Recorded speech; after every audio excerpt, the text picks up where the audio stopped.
अस्सलाम वालेकुम guys, welcome to my tutorial C plus plus programming. हम अपने लास्ट लेक्चर से पॉइंटर्स को स्टार्ट किया था। मैंने कहा था कि हम अगले लेक्चर से फंक्शंस को देखेंगे, बट आई वाज थिंकिंग कि मुझे पॉइंटर्स को थोड़ा सा और एलेबरेट कर देना चाहिए, ताकि अगर पॉइंटर्स के आगे हम थोड़े से कम्प्लेक्स प्रोग्राम करते हैं तो आपको थोड़ा सा उसमें समझ आ जाए। तो यहाँ पर पॉइंटर्स को हम थोड़ा सा और एक्सप्लेन करते हुए देखते हैं कि अगर लेट्स सपोज हमारे पास एक वैल्यू है।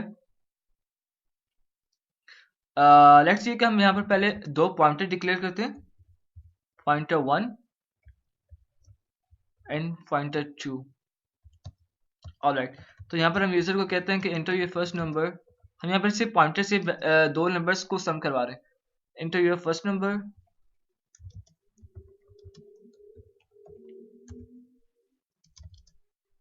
यहाँ पे पॉइंटर इनपुट करेगा। अभी इनपुट मैं करवाता हूँ यहाँ पर। एंटर योर सेकंड नंबर,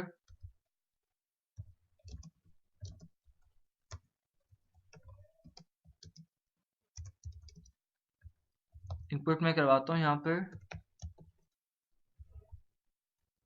अब जैसे कि मैंने आपको लास्ट प्रोग्राम में समझाया था कि अगर हमें पॉइंटर को एक्सेस करना होता है तो हम लोग सिर्फ क्या कर, अगर हमें किसी मेमोरी एड्रेस का लोकेशन एक्सेस करनी होती है, हम लोग उस वेरिएबल का एम्परसैंड लगाकर उसको स्टोर करवा लेते हैं उस पॉइंटर के अंदर। और जब भी इस पॉइंटर को एक्सेस करेंगे तो उसका मेमोरी लोकेशन आ जाएगी। और जब इस पॉइंटर को एक्सेस करेंगे विद दिस मल्टीप्लिकेटिव साइन तो हमें सिर्फ ओरिजिनल वैल्यू आ जाएगी। ये पिछला प्रोग्राम मैं आपको फिर से रन करके दिखाता हूँ। जैसे कि आप यहाँ पर देख सकते हैं कि जैसे मैंने सिर्फ जब पॉइंटर को एक्सेस किया तो मेमोरी एड्रेस आया, और जब पॉइंटर को एक्सेस ओरिजिनल पॉइंटर को एक्सेस किया विद मल्टीप्लिकेटिव साइन तो मेरे पास ओरिजिनल वैल्यू आ गई, जो कि यहाँ पे मैंने उसे दी थी। तो इट्स मीन कि हम लोग जो ये वैल्यू है मल्टीप्लिकेटिव विद पॉइंटर, ये लगाकर हम लोग वैल्यू इनपुट भी कर सकते हैं, वैल्यू आउटपुट भी कर सकते हैं, जैसे कि यहाँ पर जीरो आउटपुट हुआ है। तो इट्स मीन यहाँ पर अब मैं क्या करने लगा हूँ, मैं यहाँ पर ना के ए बी या सी या फिर किसी और वेरिएबल के अंदर इनपुट ले रहा हूँ। मैं यहाँ पर एम्परसेंड, मैं यहाँ पर मल्टीप्लिकेटिव पॉइंटर के अंदर ही ओरिजिनल पॉइंटर है हमारे पास, उसके अंदर ही वैल्यू स्टोर करवा रहा हूँ।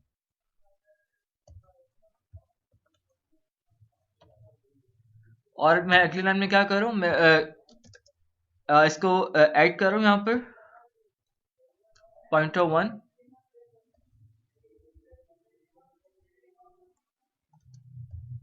Plus pointer 2। अब मैं सी आउट सम कर दूंगा, तो हमारे पास सम आ जाना चाहिए।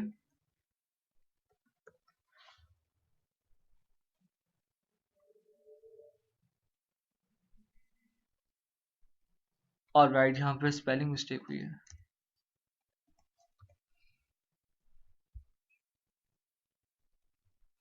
enter your first number 20, enter your second number.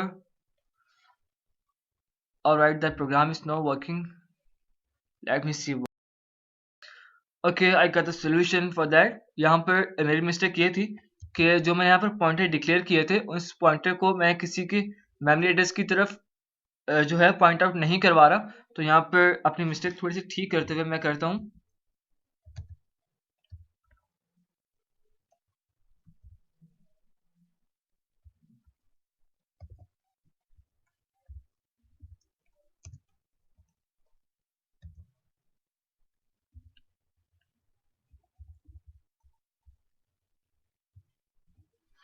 और जैसे आप देख सकते हैं कि मैंने यहाँ पर दो वेरिएबल डिक्लेयर की, ए बी। उन दोनों वेरिएबल के जो अंदर की मेमोरी लोकेशन थी वो मैंने पॉइंट आउट करवाई पॉइंटर की तरफ। अब मैं क्या करूंगा, अब जब मैं एम्परसेंड का साइन यहाँ पर लगाकर पॉइंटर को, जब मैं पॉइंटर को यहाँ पर सी आउट करवाऊंगा तो मुझे ए का मेमोरी एड्रेस आ जाएगा। और जब मैं पॉइंटर को ये इस साइन के साथ जब एक्सेस करूंगा तो मुझे पास उसकी वैल्यू आउटपुट आ जाएगी। तो जब हम आउटपुट कर सकते हैं तो हम इनपुट भी कर सकते हैं। और अब हमारा प्रोग्राम जो है रन होना चाहिए। मैं इनपुट करता हूँ 20, देन मैं इनपुट करता हूँ 40। ऑलराइट, तो आप देख सकते हैं कि हमारे पास जो है सम आ चुका है। हम लोगों ने पॉइंटर्स को यूज करते हुए यहाँ पर दो वेरिएबल्स का सम किया है। इस प्रोग्राम की लॉजिक मैं आपको फिर से बता दूं। जैसे मैंने बताया था कि जो हम वेरिएबल डिक्लेयर करते हैं उसका मेमोरी एड्रेस हम लोग असाइन कर देते हैं पॉइंटर्स को। बिल्कुल मैंने वैसे ही किया। यहाँ पर दो वेरिएबल्स डिक्लेयर की, ए और बी। इनके मेमोरी एड्रेसेस मैंने दोनों पॉइंटर्स को दे दिए। अब मैंने क्या किया, यहाँ पर दोनों पॉइंटर्स को जब यहाँ पर इनपुट करवाया और यहाँ पर ऐड करवा लिया। मैं ऐसे भी कर सकता था कि यहाँ पर ए लिख लेता और यहाँ पर b लिख लेता और यहाँ पर फिर at the end sum is equal to a plus b कर देता, काम फिर भी हो जाना था। बट अगर हम लोग यहाँ पर पॉइंटर्स के साथ करेंगे तो हम लोग पॉइंटर्स के साथ बिल्कुल इसी तरह कर सकते हैं। अगर लेट्स सपोज मैं यहाँ पे थोड़ा सा चेंज करके देखता हूँ, प्रोग्राम थोड़ा सा और कॉम्प्लेक्स करता हूँ, a प्लस बी, और इसको रन करके देखते हैं। तो रन नहीं हुआ क्योंकि यहाँ पर हमने सेमीकोलन नहीं लगाया था। मैं इनपुट करता हूँ 12, मैं इनपुट करता हूँ 12, तो आंसर फिर भी 24 हमारे पास आ चुका है। और इसकी एक और लॉजिक भी हम लोग यहाँ पर देखते हैं। अगर मैं a को इक्वल करता हूँ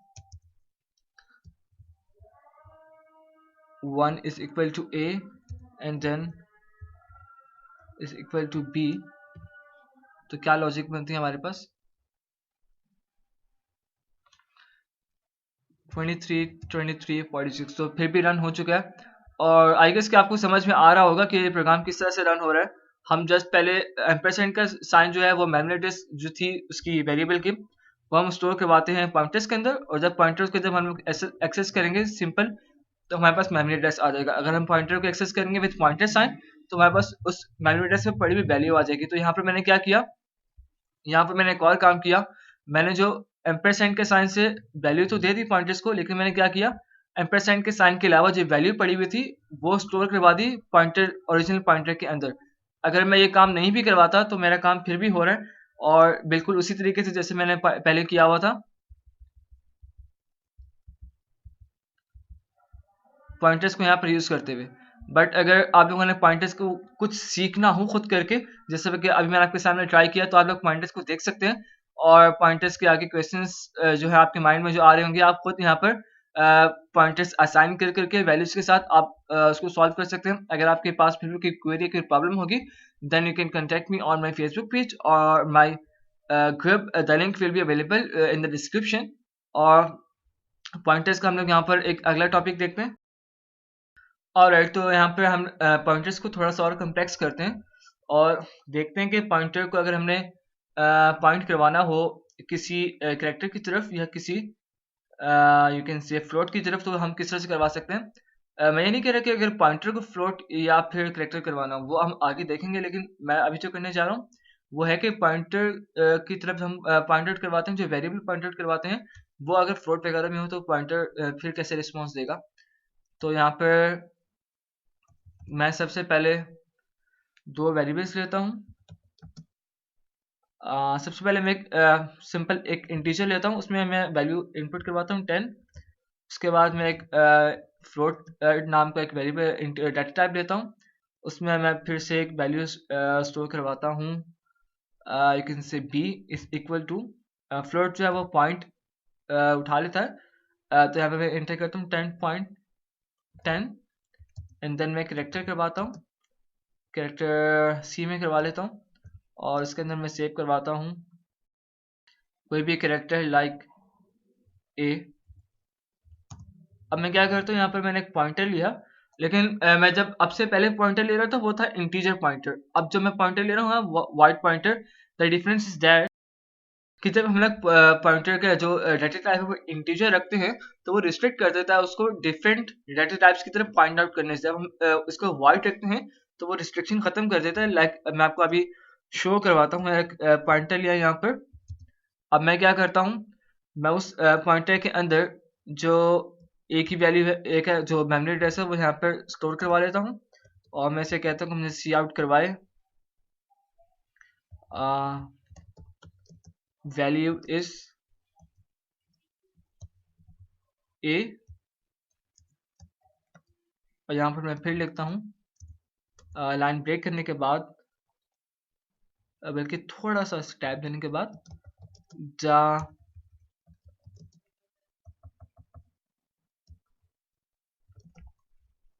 मेमोरी एड्रेस इज, उसके बाद मैं यहाँ पर लिख देता हूँ ptr। ऑलराइट, तो यहाँ पर अब नेक्स्ट लाइन में मैं क्या कर रहा हूँ, नेक्स्ट लाइन में मैं जो फ्लोट की वैल्यू है वो जब पॉइंटर को असाइन करूंगा, तो मैं यहाँ पर फिर से पॉइंटर नहीं लूंगा, मैं उसी पॉइंटर को यूज करते हुए अपना काम करूंगा। लाइक यहाँ पर मैं करता हूँ एम्परसेंड बी, और मैं ये लाइन फिर से लिखता हूँ पूरी की पूरी, बट मैं यहाँ पर चेंज कर लेता हूँ बी को। अब मैं फिर से यही कोड लिखता हूँ।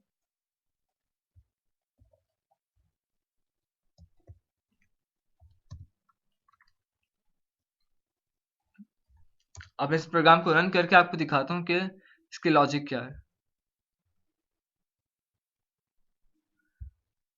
आप देख सकते हैं कि यहाँ पर मुझे एंडल लगाने की ज़रूरत है थोड़ी सी। यहाँ पर मैं बैकस्लैश एन कर देता हूँ ताकि लाइन ब्रेक हो जाए। यहाँ पर नहीं, जस्ट अ सेक, यहाँ पर।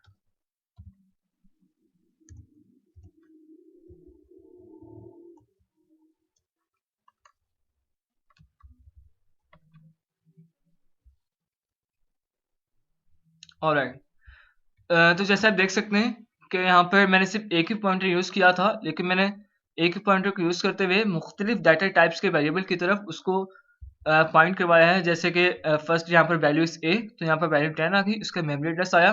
फिर वैल्यू थी 10.10, तो 10.1 वैल्यू आ गई। 0 डजंट मैटर, फ्लोट इसने यहाँ पर पिक कर लिया 10.1। उसके बाद उसका मेमोरी एड्रेस, उसके बाद उसने यहाँ पे कैरेक्टर दिखाया, और उसके बाद उसका मेमोरी एड्रेस दिखा दिया। तो यहाँ पर आप सोच रहे होंगे कि मैंने एक ही पॉइंटर का यूज़ करते हुए डिफरेंट डाटा टाइप्स की तरफ कैसे असाइन कर लिया। उसका रीज़न ये है कि अगर मैं इसको और इसको बी और सी जो है मैंने यहाँ पर उसकी लाइन के ऊपर यहाँ पर डिक्लेयर किया, अगर मैं तीनों को एक साथ कर लेता तो जो लास्ट मैंने डिक्लेयर किया होना था सी, मुझे सिर्फ उसकी वैल्यू आती, बी और सी की वैल्यू ना आती। मैंने चूंकि क्या किया, मैंने पहले इसको डिक्लेयर किया, फिर सी आउट करवा लिया, मैंने फिर से डिक्लेयर किया, मैंने फिर सी आउट करवा लिया, और जब मैं इसको लास्ट टाइम डिक्लेयर करने के बाद यहाँ पर फिर जब पॉइंटर की वैल्यू जब डिक्लेयर करवाऊंगा एट द एंड, तो मुझे सिर्फ सी की वैल्यू ही देगा, क्योंकि लास्ट टाइम जो ये असाइन हुआ था सी के साथ हुआ था। और आपको मैं करके दिखाता हूँ। देखिए यहाँ पर मैं क्या कर रहा हूँ, यहाँ पर मैं अब कुछ असाइन नहीं किया। अब मैं चाहता हूँ, लेट्स सी, अब मैं क्या कर रहा हूँ, मैंने यहाँ पर सी जो था उसे रिमूव किया, और बी जो था उसे भी रिमूव किया, और तीनों को अब मैं एक साथ लिख रहा हूँ।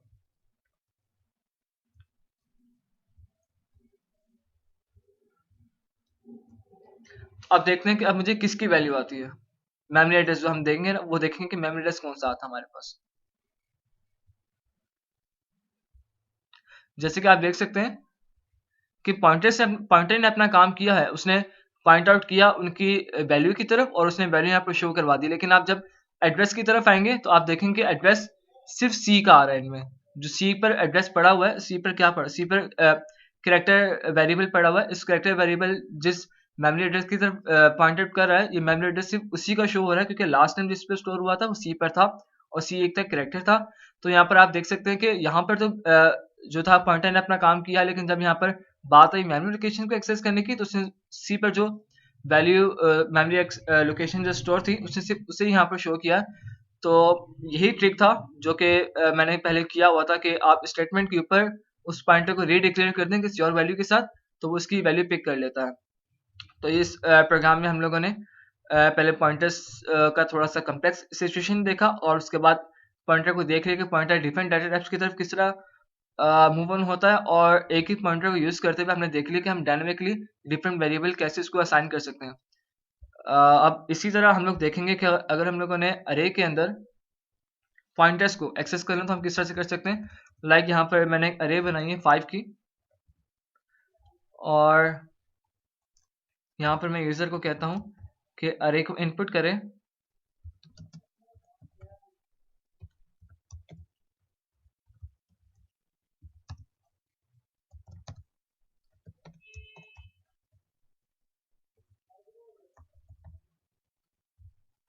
ऑलराइट। तो यहाँ पर हमें अरे मिल गई है। अगर हमने यही काम फिर से सी आउट करवाता हूँ, एक minute.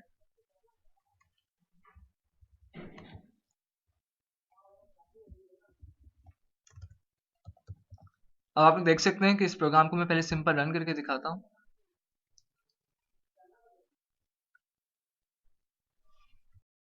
Alright, the error is के यहाँ पर मैंने साइन चेंज नहीं किए थे सी आउट के।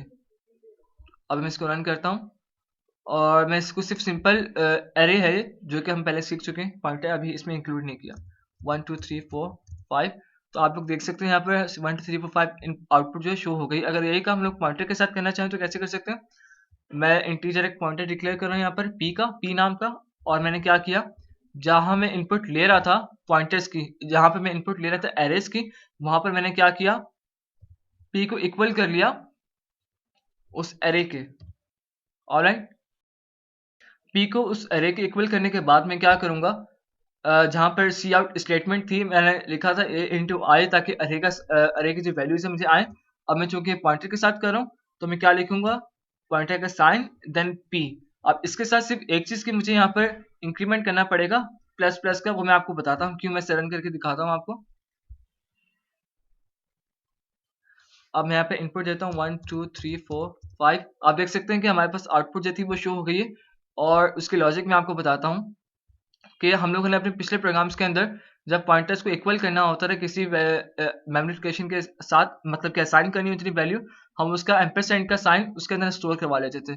लेकिन जब हम लोग अरे के साथ काम करना होता है, हम लोग क्या करते हैं कि अरे का जो नाम होता है विदाउट दिस पैरेंथेसिस, हम लोग क्या करते हैं उस अरे को इक्वल करवा लेते हैं उस पॉइंटर के, जो कि पॉइंटर हमने ऊपर डिक्लेयर किया होता है विद इन फॉर लूप और सी इन के नीचे, जहां पर हम लोग सी इनपुट ले रहे होते हैं उसके नीचे हम लोग इनपुट करवा लेते हैं, ताकि जैसे जैसे यूजर इनपुट कर रहा है लूप चलता जा रहा है, ताकि वैसे वैसे ए की वैल्यू जो है पी के में असाइन होते हैं। लेट्स सपोज यहाँ पर लूप चला तो यहाँ पर इंडेक्स में पहले जीरो वैल्यू थी, जब जीरो वैल्यू आई तो ए में जीरो वैल्यू थी, तो ए ने क्या किया, जो वैल्यू जीरो इंडेक्स पर जो वैल्यू इनपुट की है, लेट्स सपोज हमने सबसे जो फर्स्ट वैल्यू है वो जीरो ही पुट की, जीरो इंडेक्स पर जीरो आया तो जीरो स्टोर हो गया पी के अंदर।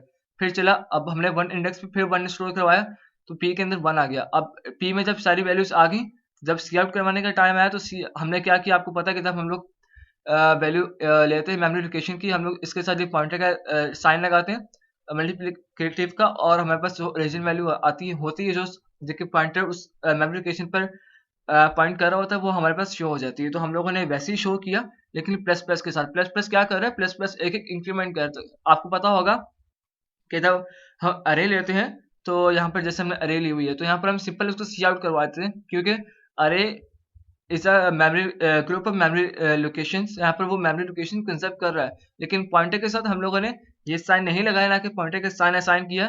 तो पॉइंटर के अंदर की वैल्यूज हमें निकालने के लिए यहाँ प्लस प्लस का इंक्रीमेंट का बटन लगाना जरूरी है, ताकि हर बार जब लूप चले तो पॉइंटर एक आगे बढ़ता जाए और पॉइंटर की सारी वैल्यूज हमें मिलती जाए। तो ये था कि हम लोग अरे के अंदर पॉइंटर को किस तरह काम कर सकते हैं। अब हम लोग देखेंगे कि फंक्शंस किस तरह काम करते हैं, और फंक्शंस के अंदर फिर अरेज के साथ कैसे काम कर सकते हैं, और अरेज के साथ हम लोग पॉइंटर्स किस तरह काम कर सकते हैं। अब हम लोग को जो पॉइंटर्स का सीन था वो बिल्कुल एंड हो चुका है, और पॉइंटर्स आई होप सो कि आपको समझ आ चुके होंगे।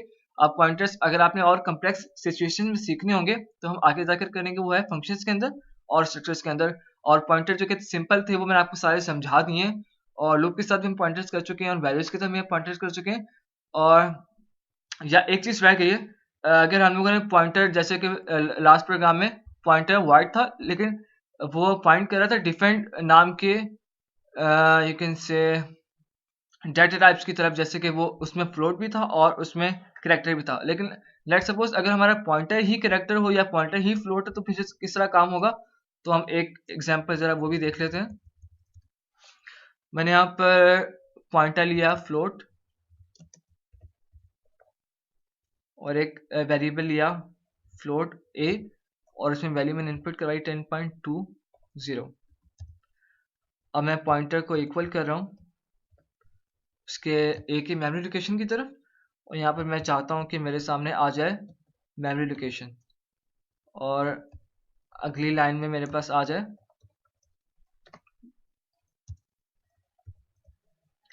पॉइंटर की असल वैल्यू, जहाँ पे पॉइंट आउट कर रहा है, जो कि यहाँ पर है 10.20।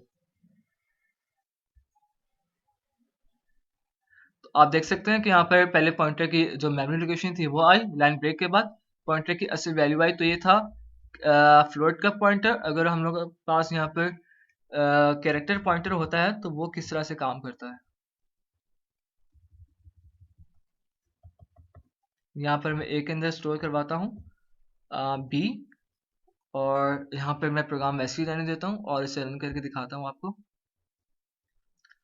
जैसे कि आप देख सकते हैं, पहले मुझे उस पॉइंटर ने उसका मेमोरी एड्रेस यहाँ पे शो करवाया, उसके बाद उसकी एसएल वैल्यू थी वो शो करवा दी है।